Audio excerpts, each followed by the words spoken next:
Hi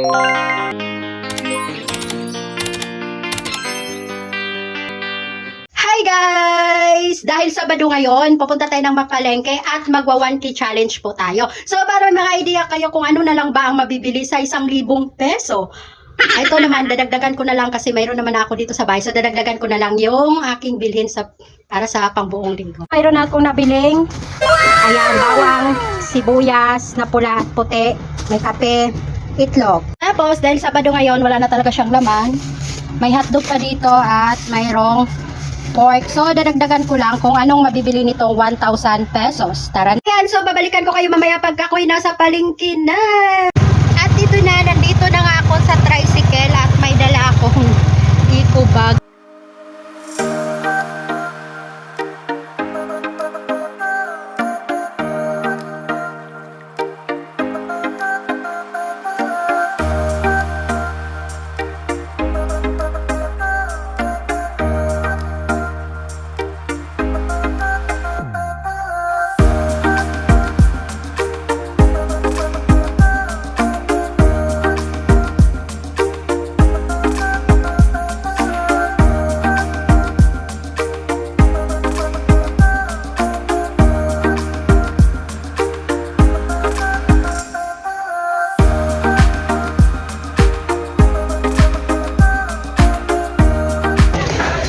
Dito tayo. Magkano po sa manok? Bali, 500. Talagang 500? Apo. Kasap na pina? Apo. 170 daw po yung kilo ng manok. Nagmura na pala. Yes, sobrang lang ng 30 pesos. Ah, sige, okay lang. Apo. Ayan guys, 530. So, yung 1K challenge natin.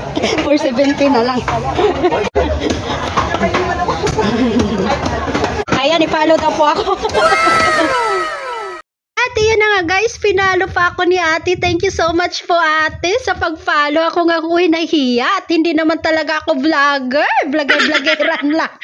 But anyway, thank you so much po sa mga taga-Pulong Buhangin. Dito po kayo bumili kina ate kasi 170 lang kilo ng manok nila Jai.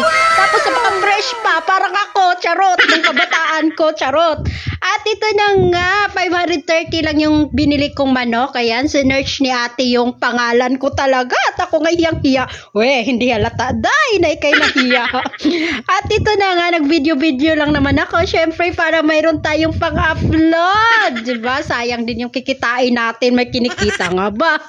Yan na nga, guys. So, 530 yung binili kong manok. So, na yan ang sukli ko. 430 na lang. 470 na lang. At pupunta na tayo dito sa frozen, mga processed food. Kasi ito yung madibilis lutuin pag may pasok. Yung ganisan.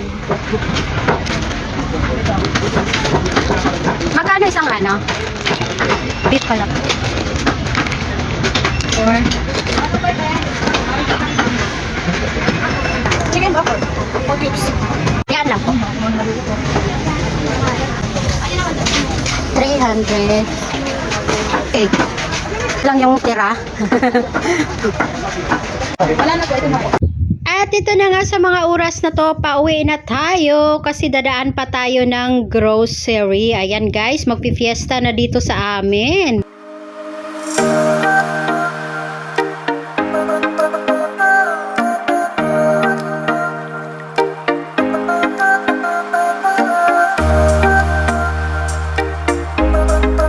Ayan, dito tayo guys. Oh, ayan, oh, safe. So, at syempre, nandito na tayo. Ayan, guys. Iniisip ko, paano ko pagkasya ng 150 pesos? Diyos ko. So, halata namang hindi ko talaga siya magpagkasya, pero susubukan natin. Ayan, kumuha na ako ng pancake toothbrush. Dapat hindi yan kasali.